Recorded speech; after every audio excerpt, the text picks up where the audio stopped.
something that I've learned over time, that the lower the budget is, the more work that a client often expects. That's just something that I've discovered over time. That kind of links into qualifying as well. I think it's really important. This is something that it took us a long time to learn too. It's really important that you understand as early as possible when someone requests work from you, whether they're the kind of client that you actually want to work with, and getting a budget out of them is one of the ways to do that. But it's often hard to just say, what is your budget? Because they won't tell you. So there's a really simple way to get around that. Just if they come to you for a particular project, have in mind your kind of ballpark figures for any kind of project. So if they come to you and say, I want you to make a website, for example, you can go back to them and say, right, well, our websites start from £4,000. Is that the kind of budget that you're looking for? They'll either say, no, that's too expensive, or yes, that sounds fine. And then you can progress it from there. If you go into a relationship, first of all, and you never discuss money until you give them a proposal that you might have spent a couple of days writing, there's a shock there at the end. So as early as possible in that process, I'd suggest the initial phone call, the initial email, whenever, say to them, my projects start from X amount. Is that the kind of budget that you've got for this project?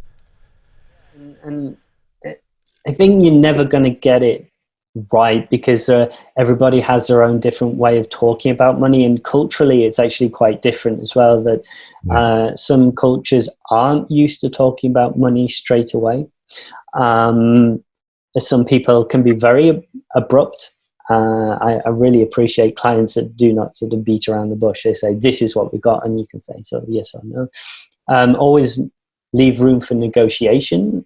I always when I say my price, I say they're looking for logo design, right? I'm always trying to make the project bigger where I can.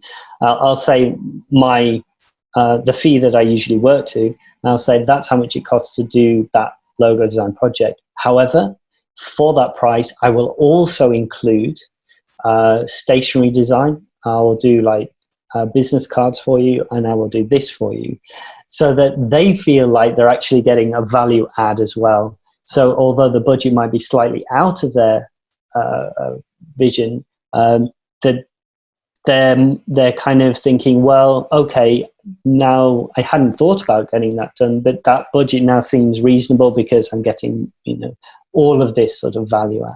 So I'm always going that way. If I feel that that the budget is going to seem high for them, it's always just tell them what else they're going to get.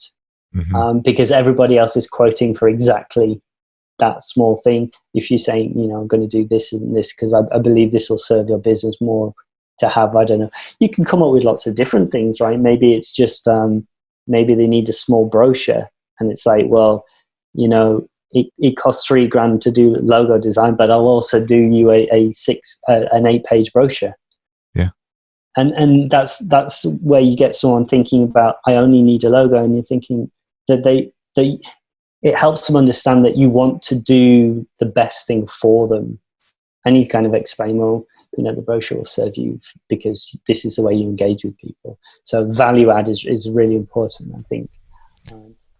Yeah, it's important as well, because the way that you do logo design is not the same as the way another designer does logo design.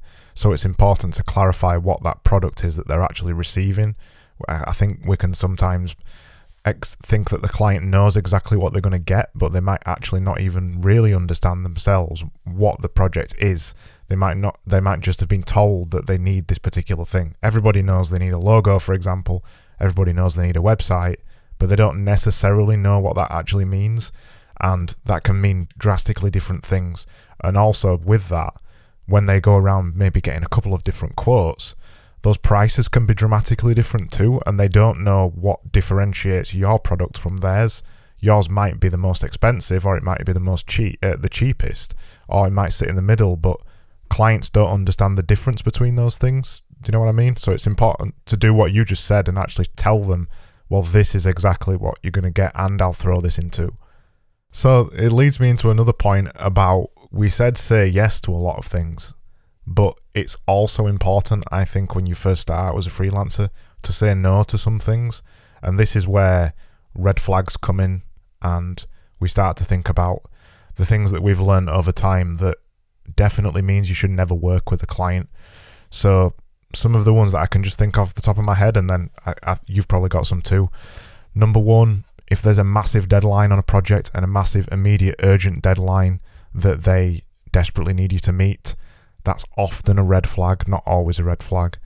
Number two, if a client seems desperate in terms of they're constantly contacting you, they constantly want you to give them the quote, they constantly want you to give them the proposal, they're pestering you constantly, initially, that is how the conversation is going to develop when you actually do work for them. So they're probably not going to be the kind of client you want to work with. And is there any others that you can think of? I always have red flags when people don't respect me as a human being with my own life outside of work. So aside from international clients, which is largely what I deal with, but if you have a client in the UK and they're bombarding you with emails on a Saturday or a Sunday, I know that a lot of people have their own jobs, other work, and that they're sort of building a business after hours or something like that.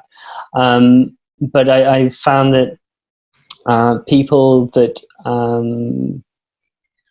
spend time constructing emails that are quite long and thorough in what they're looking for, and that they're sending it within working hours, rather than sending me 50 emails across the weekend that they could have actually, if they just sat down and wrote it together. So actually, that really is a red flag, is when I'm getting bombarded with emails that if I know they could have sat down and written one email with everything in it. That is a red flag, because it tells me that they're impulsive, right, rather than approaching it in a sort of rational, pragmatic approach. That's a red flag. People that are rude, actually, on the phone. You've got to bear in mind cultural differences. Sometimes one person's abruptness is just a sort of a cultural thing. Don't be overly sensitive to that. Is probably good advice, is that some people just are going to be very direct. People who see you as a commodity, a little bit like maybe being rude, but actually think, right, well, you're a logo designer. How much is it going to cost me to get a logo? Tell me now. That's all you're providing. Do you know what I mean? That kind of attitude. The other one is perhaps people don't see the delineation between you as an independent designer and an employee, that there are lines that should be drawn in the way that they generate feedback. That if you haven't agreed to be on call all the time, and they think you're on call all the time, to me that's a red flag. That there are sometimes people that are I've had times where people have been very, very keen to call me before we've had like an email interaction. They'll just email and say, I need a logo design, or I need this, or I need that, call me. And I'm always like, on an email string, I'll say, could you send me some information on your business, your project, and your budget, and then we can schedule a call. Because in the past, what I've found is that I made that call, I spent an hour explaining my process, and what I think was happening was they were acquiring information from me. Perhaps they wanted to understand how the design process works, but without paying my price for it, and then going on to try and hire someone cheaper. So where you're finding that you're potentially giving away insight, consultation services, before you've even checked whether there's an actual project available there. So anyone that is just wants to jump on a phone call straight away, to me, it's not a red flag, but it says that they may have some kind of agenda. I just want to know what the project is before I schedule calls, because time, of course, it is money. the time could be spent on client projects that are being paid for. And what you've done there as well is another point that I was going to mention. You've set the expectation up immediately too. You've explained to them, if you do not accept that phone call, you're saying to them, this is the way that I'm going to work. And it's important to set that expectation from the very beginning of a project, to not let the client dictate the process, because that, when you do start letting the client dictate the process, that compounds as the project moves on. And then you kind of get into this situation towards the end where you'll be doing anything to get the project finished, and everybody's not very happy with each other and nobody's happy with the result. So it's important to set that expectation from the very beginning of the project and watch out for the red flags and maybe battle back against them a little bit. I know what I used to be like. Whenever somebody came to me, they sent me an email, I really want you to work on this project. You get excited about it because it's a lead and you think about the potential of it and you treat every single lead the same way. But it's important to step back from the dopamine hit of the lead and actually just look at it rationally and say, is this going to be right for me? And then actually do some qualification on that and see if it's right before you spend an hour on the phone like you did, explaining the entire process. I've got a good one for you, like an anecdote of over-eagerness is maybe I should try the full context here, right? So in my naivety, I was really fresh into freelancing. I got some kind of good SEO, so I was on like the front page for Freelance Design or whatever. I got a call from the Daily Mail, and they wanted a quote from a independent designer around the London 2012 Olympic logo. And I was like, wow, I'm going to be in the newspaper, right? And I'm like, yeah, I hate it. It's this, it's that, whatever. In complete naivety, right? I didn't know anything.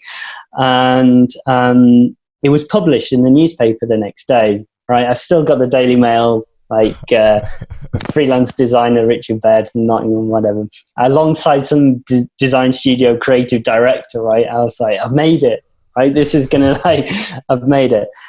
But the next day, I received a phone call, which is very rare because usually it would come through email, right? And they were like, "We've got this project, right? It's huge. You're gonna be doing van liveries. We're actually gonna have Humvees that you're gonna be able to brand and everything." I was like, wow, what's the budget? I think they were like, it's gonna be like 10 grand. We'd love to meet you. Let's have a conversation. And they were like, so this is the address.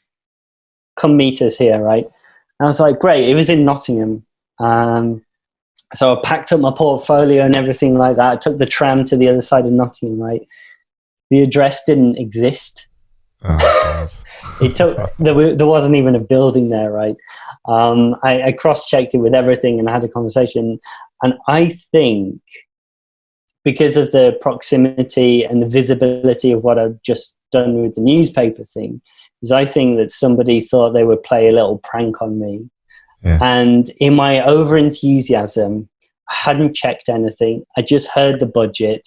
I heard the van liveries, got excited, and they had me traipsing across Nottingham to do it. It wasn't a huge expense, but I felt like a bit of a fool doing it. And I think the thing you learn there is that you just need to do your due diligence, right? That even if you're speaking to someone on the phone, there could be nothing to it, right? Try and keep your head on and do a bit of research and ask the right questions. Because I was just like straight out on the tram the next day, like thinking I was going to meet this big client, because I'd been in the newspaper. That leads me to another red flag. Don't speak to newspapers. No, that's not it. The other red flag is carrot dangling. So a client will come to you often, and this is almost probably 99.9% red flag for me. A client will come to you with a small project and they'll say, I want you to do, I want you to do this advertisement for a newspaper for us. It's only a couple of £100, but we really want a relationship with a designer, and we're about to rebrand, and we want to spend 20 grand with you. So do a really good job on this, and then we'll come to you for the rest of the work. That never ever happens. They are just saying it to make you do more work for the least amount of money as possible, by dangling a carrot of future work, and the work inevitably never comes off. So be very careful, and that's another tactic similar to what you experienced. They say things that they think are going to make you get really excited. You do get really excited, and then it never materializes. So be very careful with carrot dangling. Yes. Just always get the money that you expect for that job. Again, you just learn over time when that's happening and when there is a real opportunity. Even big corporations, it's not that they're trying to drive your price down. They may even think that there's more work in it, that they want to get you excited. But the people higher up, perhaps, don't have any intention. It's just that middle management that you're dealing with is excited about the project and wants you to be excited. So don't always see it as a negotiation tactic. Some people do use it like that. And most people will respect you for pushing back and saying, that's great. I'd love to continue to work with you, but for this project, as it's the first project and there's no promise of future work, I will expect my full fee to be paid. Yeah, that's a fantastic tip. Yeah. So on the kind of deposits thing, there's just one step before that. If we're talking about a freelancer for the first ever time, I remember writing my first proposal for some work, not having a clue what to actually put in a proposal, because there's the step between, isn't there? There's somebody comes to you and says, I want you to do a rebrand of my logo. I want you to do branding guidelines. Can you tell me a price? So what do you do in that stage? Do you send them a proposal, or what would you recommend a freelancer would do to actually get the job through the door, as it was? I rarely do proposals. The only time I've done proposals was like in the last 2 years. I would just, as we mentioned in previous things about pricing, I knew how much I needed to survive. And that's basically the foundational component of my pricing structure up until more recently. I've barely been asked to do proposals. I know if they say I need X, Y, and Z, to cost it, I need to know exactly what the deliverables are. And often they don't have a set of deliverables, and you say, right, just tell me exactly what it is. If it's packaging, I want to know every product variation that you're going to have, and then I'll just price it like that. So it's not really a proposal. I just tell you how much it's going to cost. Very rarely do they say, can I get a breakdown? For things more recently, I've just broken it down because the project is a bit bigger and there's lots of different assets. So brochures, corporate identity, visual identity. And for each thing, I'm saying this is the process. This is what you can expect for this. And then for the next item, this is what the process will be. And this is how much it will cost. And then at the bottom, you have like a total. That's as far as I go with a proposal. I've seen proposals come out of design studios and it takes them ages, but they're dealing with these really big clients, really big projects, and they have to take the proposals to people that are higher up than them to sign off. So it really depends on the size of the project. And it's like the cash thing, right? Is that if you believe that the project is, you're going to be able to pull it off, that you're going to be able to actually get the project, then of course you're going to speculate and do a bit more of a thorough job on the proposal. But it's kind of like, can you afford to spend a week on it? Not a week, like a couple of days on it. And that comes with the stability thing. If you've got money in the bank, you feel like having a punt and putting in a proposal, do it. That's the only way you're going to start to get the bigger clients. And it's the same thing with pitch processes, is if you can cover your initial round of ideas that they've asked for and pitching against other studios, and you can afford to do that, do it. I know bigger studios do free pitches or first round creative work, you have your own principles, and sometimes it's unfortunate that other studio principles make it harder for you to do your job.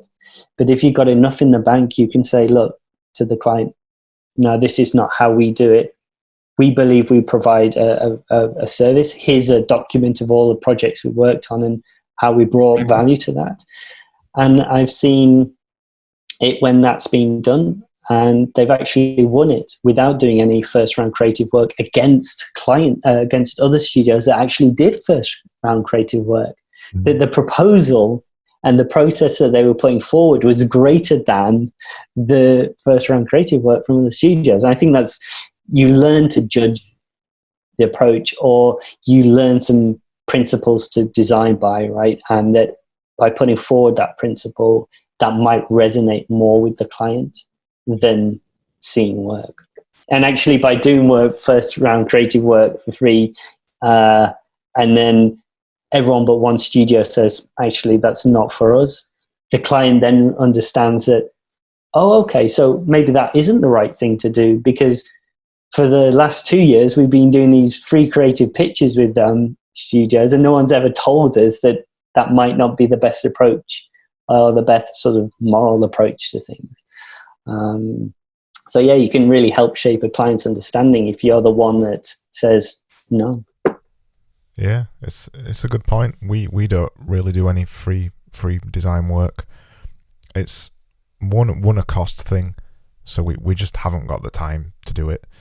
But I think there's a bigger point around it as well, that often when we have done it and we've won the project, well, they think the design solution's sorted, or they've got an idea in their head already, and we've just told them that, well, we've still got to design it. And now to backtrack, it feels a bit weird sometimes to actually explain to them, look, these were just a beauty contest. This was just the ideas to show you our Seduction, ability. Right? Yeah. Now we need to delete all that stuff and bin it and start again. And clients don't often understand that. So I find it doesn't show the process that you would actually go through to the best degree. So we don't do pitch work on that basis often, and we push back against it and say we're not going to provide design work. We'll provide you a proposal, which we do for every project. So the majority of our proposals, and we've done this from the very beginning, the majority of our proposals is boilerplate content. So it's not stuff that we're rewriting every time, but it's just stuff about our studio, about the way we think, and then there's a little bit about who works there, some of the clients that we've worked for in the past, a couple of case studies in there that are already written that we provide that are appropriate to that project, and then also just an explanation of our process, which is just pretty standard text that we put into every single one, and then a price. So it just gives them a little bit of a full picture of who we are and what we do and how we might approach that project. I think it's really important to get in front of them as well, even if it's just for a half hour or an hour, is that there's no substitute for the passion and enthusiasm for a designer. When you write a proposal, sometimes it's just very difficult to articulate your positioning or what you can offer, or your enthusiasm or understanding, or just your character, right? And bringing a potential client in for a coffee, and you should always pay for the coffee. I don't know whether that's like, do not let the potential client pay for anything, right? Yeah. Just don't take them out for dinner.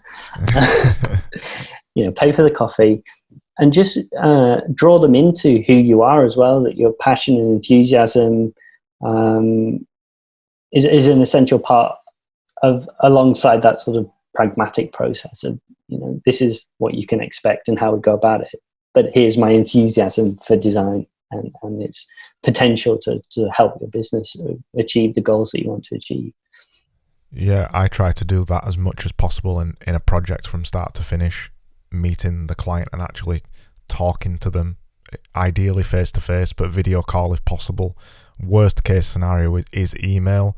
I'll never share designs over an email. I'll never just dump it in somebody's inbox. I'll always want to explain that work to them first, so they can actually appreciate the thinking that's gone behind it, which serves two purposes. They get to hear the designer's opinion, but also they can't just look at the work on just an instinct level and say, I don't like it, because I'm there straight away to say, well, why don't you like it? What's wrong with it?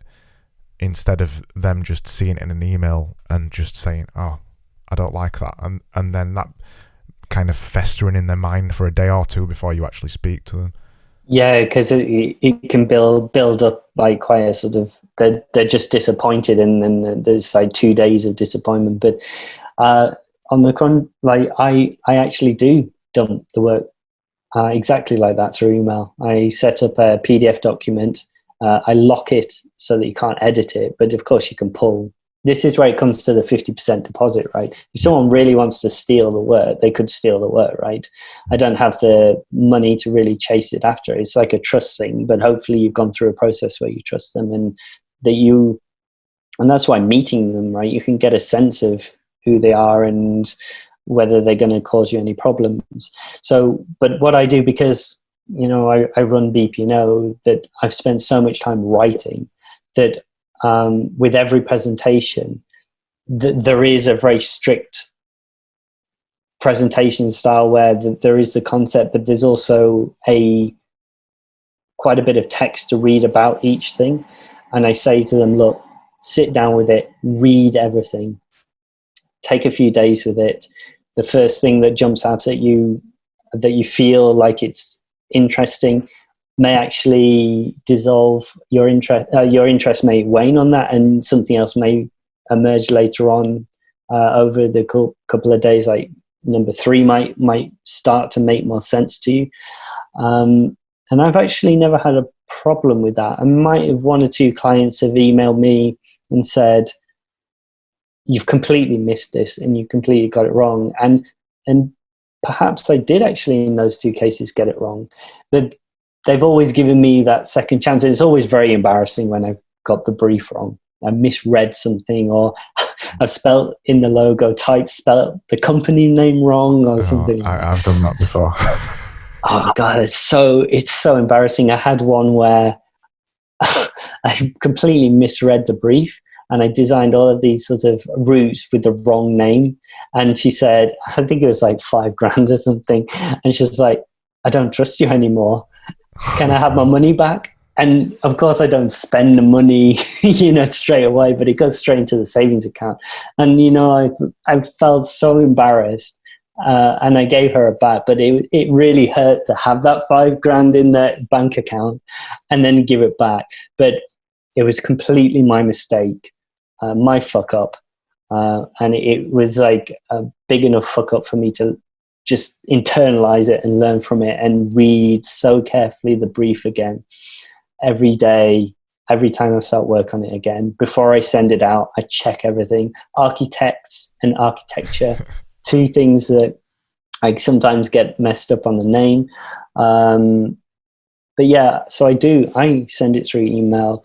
But usually it's because I trust the client to sit with it, and they know me through BPO. They know my thinking, that they're expecting to read about the logo work or the corporate identity, the visual identity system, read about how it's more than just the logo, that there's other systematic components to it. They expect to read it. I think you're still achieving the same thing with that, though. You were creating a presentation. When I say dumping in an email, I mean literally that. I mean just sending them a logo and saying, what do you think? That kind of thing. That's not what you're doing. You're just doing a written presentation, whereas I'm talking about a verbal one. I think they're the same things, essentially. It's just justifying the choices that you've made that sometimes we don't do, or at least I definitely didn't do when I first started as a designer. I didn't justify the reasons for doing things. It was just a, do you like it? And then often I find if you say, do you like it? The answer's no. Well, that's like language, right? It's the wrong question. Yeah. Like the email it's the email that you send with the work that sets it up, right? Where you say, so I've read your brief, these were the key readings, and this is how I've responded to it. And alongside the work, it's like, you mentioned this, and this, and we've we've built I think positioning statements or some kind of short statement that condenses what they want to achieve, or their position or something like that.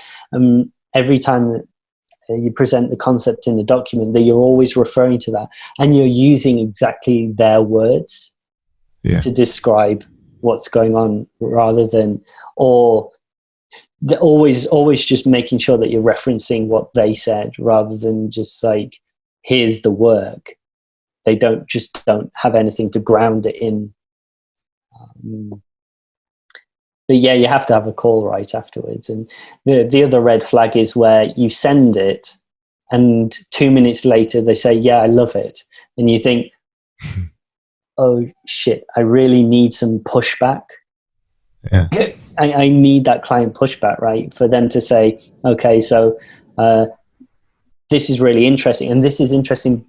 This is why it's interesting from my experience of my business or my industry. That loads it with a bit more credibility, and you can then shape other aspects. If they just say, yeah, I'll take it, that makes me really, really nervous. Do you still get nervous about presenting ideas? Yeah, absolutely. Because I think it's like a human thing where you want to surprise and delight, right? They're excited. It might be the first time they've hired a designer. They've tried to articulate what it is, their vision. They've even trusted you where they've said, we don't know what we're looking for. And you try, that's a very scary thing, right? And you kind of have to sort of conjure up something from all of the things that they've said. And you may have even written the creative brief for them. There's still the subjective component that is frightening for me, is that, of course, I've had many clients have said, I hate it.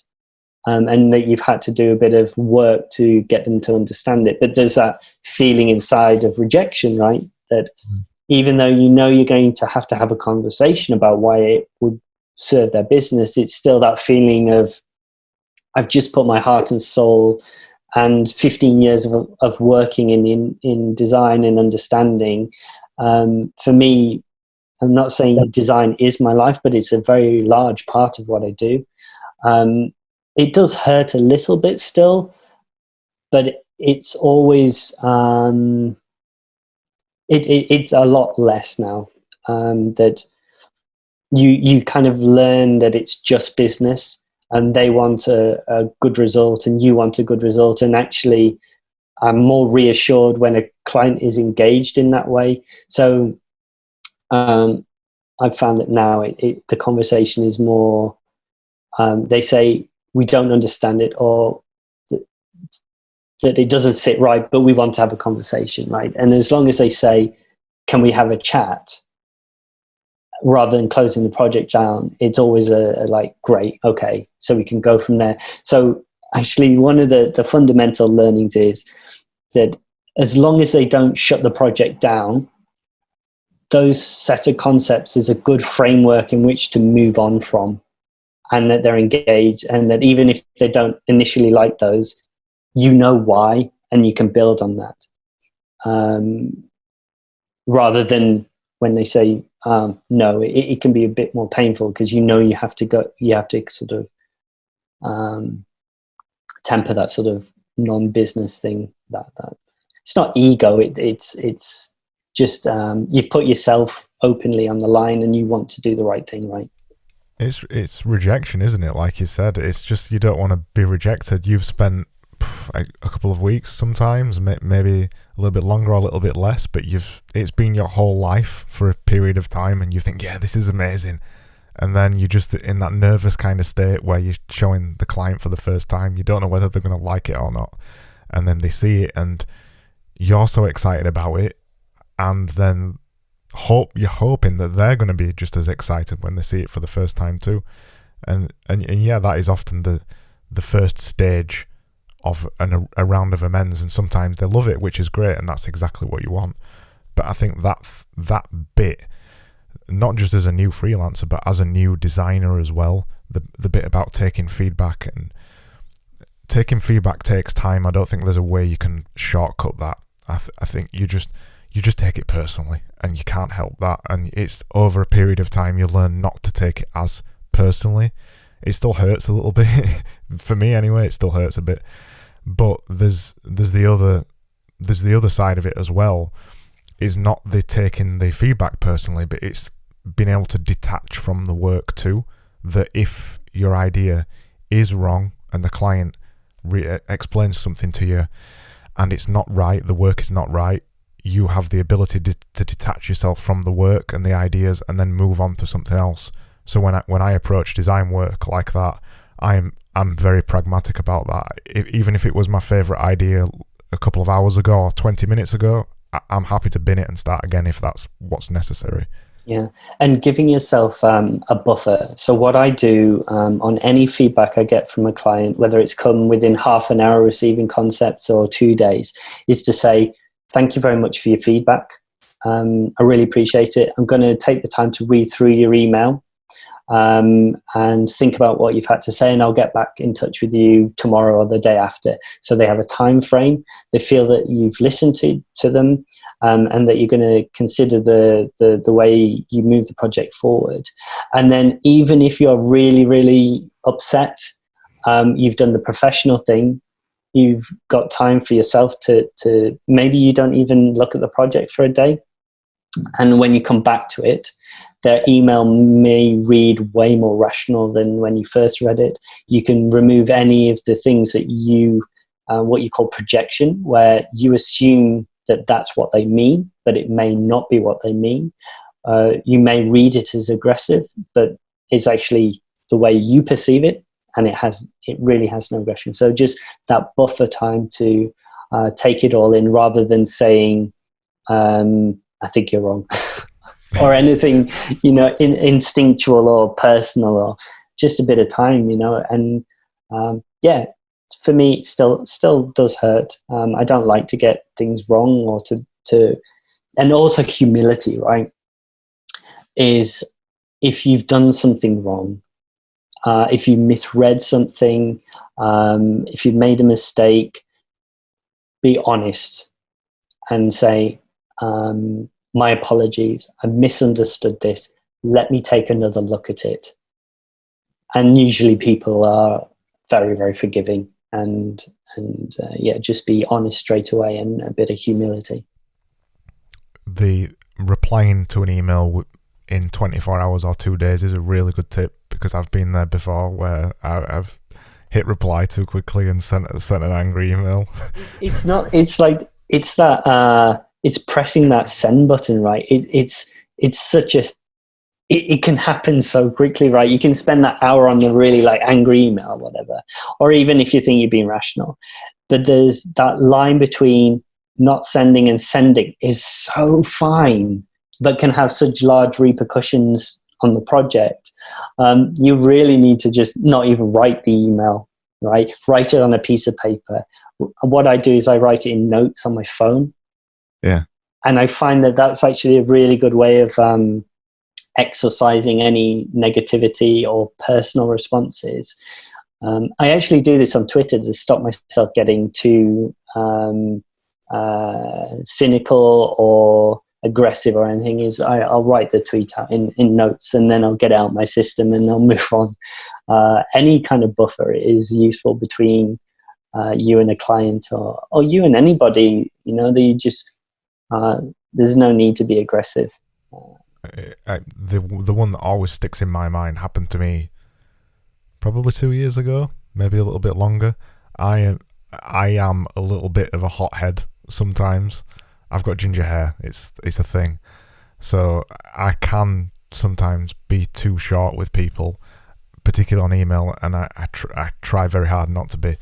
And there was this one time with a particular client where I think we'd done some new packaging work for them, and I presented these ideas, and after the project I got an email back saying they're not right, or I don't like them, or they're shit, or something like that.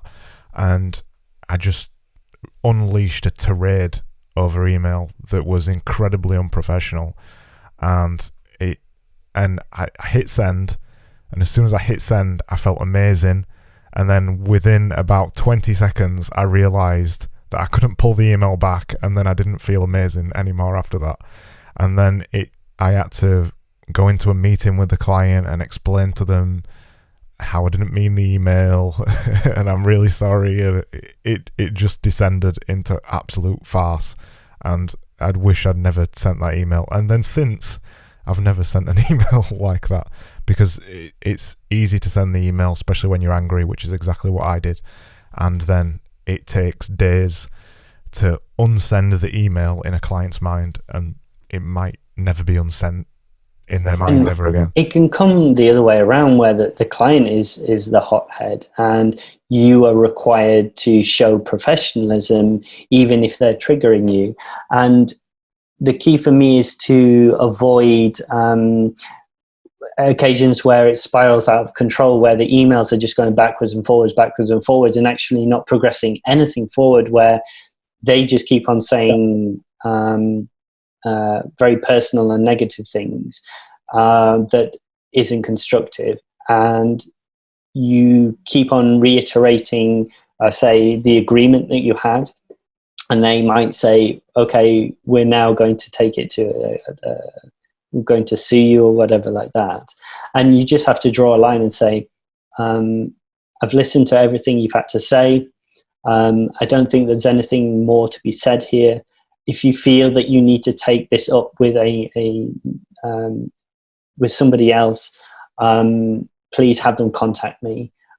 This is my position, and write out your position, just reiterating everything that has happened and how you've responded and how you feel like you fulfilled the agreement, and saying, I'll be happy to have this conversation again if we can talk within a sort of civilized means.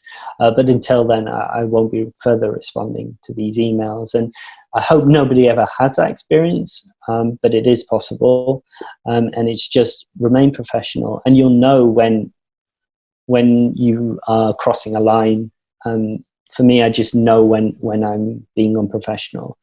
I always try to say rather than writing really long emails, is to be concise and to the point. And that's really, really important, is remove anything that is superfluous to what needs to be said in that kind of instance, because you can write the wrong thing and it can be misunderstood. And particularly in a legal context, is remember not to give away too much. Well, what happened, the reason I got to the angry email stage, is because we let the project run on too far with me being unhappy working on it. So what had happened, that email was the boiling up of months and months of frustration working on the project. And then I sent that email because that was the straw that broke the camel's back. The actual thing that the client said or put to me in the email didn't really matter. That was just the point where it snapped. And the reason I'd let it get to that, what had happened is the client had brought in a marketing manager to work on the project. So I, instead of working with the client, started working with the marketing manager. But I didn't agree with the marketing manager. All of the design decisions that they were making weren't right for the brand, or they didn't look good either. And that's what really irked me.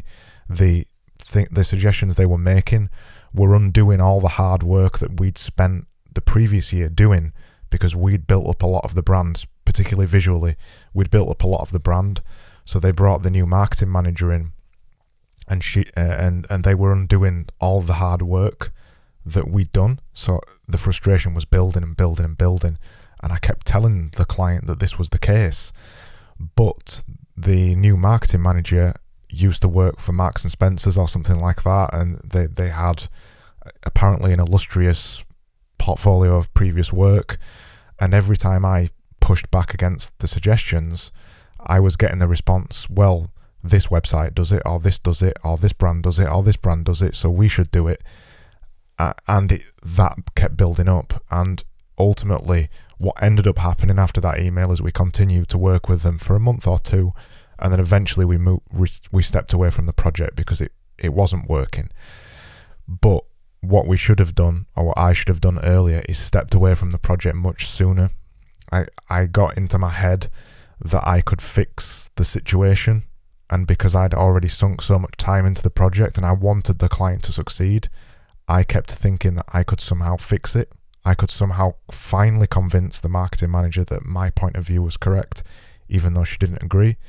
And I kept thinking, if I just keep going for a little bit longer, maybe I can convince these people that I'm right.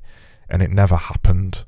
So I should have earlier noticed those signs and stepped away from the project, and everybody would have been much happier. But I'd got eaten up in this idea that the brand was getting destroyed, and the visuals of what I'd spent so much time doing, which really was about my ego more than anything else.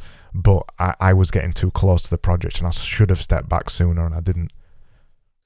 I'm not sure what's worse, when that happens or when the client loses your enthusiasm and you just start to do it because of the money, where they are actually paying you enough to sustain your lifestyle, and that you're still doing other freelance work for other clients that perhaps you're enjoying, but the work is never going to be as good as it can be because they lost you, right? That they promised you so much, and that you believe that. And I never really talk in terms of correct or right. I talk about credible. I say I believe that my experience and this solution is a credible route for you to use, and that it will benefit you. But I never assume that it's right or wrong, particularly when you're talking with someone else. You just have to put forward your point of view.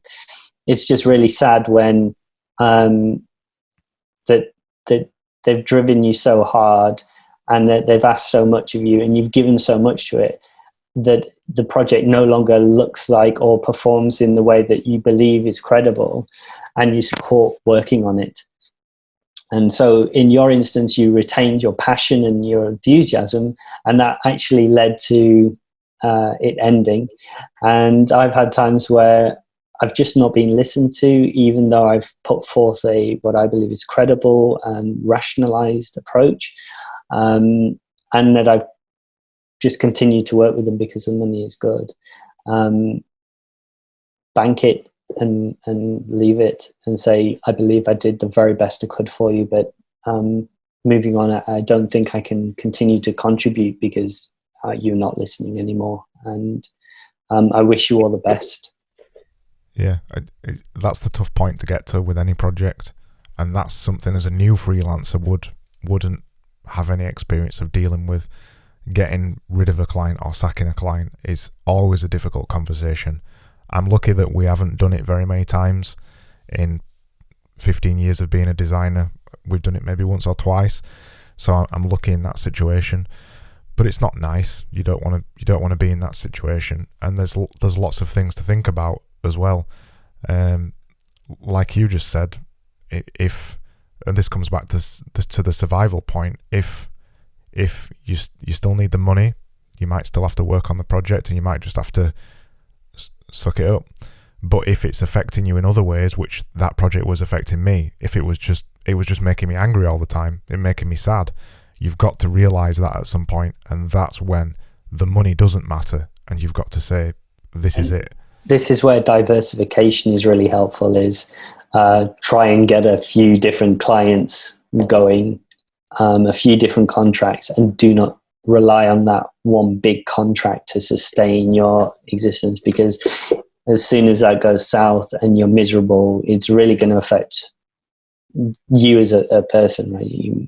You're going to find it difficult to get up in the morning, or you're just not going to have the energy and enthusiasm, and the work will suffer. And so from a point of like freelancing and starting, is like try and diversify your client interests across different industries. So when like the current issue happens, that you're not reliant on one hospitality company or an airline or any one industry. It's diversify your skill sets, develop passive streams of income. As you said, bill forward for time. Retainers are really, really good. So building a platform in which you can weather lots of different situations is the best approach for freelance. I think that would be what I would like our listeners to take away from this. Is there one piece of advice, I'm going to put you on the spot now, is there one piece of advice that if one person said to you, I'm starting as a freelancer, what is the one thing that you could say to them that's the most important? Save 30%. Do not spend what you owe the government. I continually have made this mistake over 15 years, and it's only now that I have these. Technology is wonderful. I have a Starling bank account. You can create spaces or pots. Whenever I have an invoice that comes in, 30% goes straight into that pot, so I can't even see it in my balance. That is the government. Do not trick yourself. The money that you get from an invoice is not all yours. Don't spend it all. Yep, I completely agree. And the only other one I'd say is relate to money too. Deposits. Ask for a deposit. Do not start any single project without a deposit that's going to pay for your initial time on that project, because you'll get yourself into a hole on a project that you don't know whether you're going to be able to recover from. Make sure you save your tax, and then make sure you take deposits.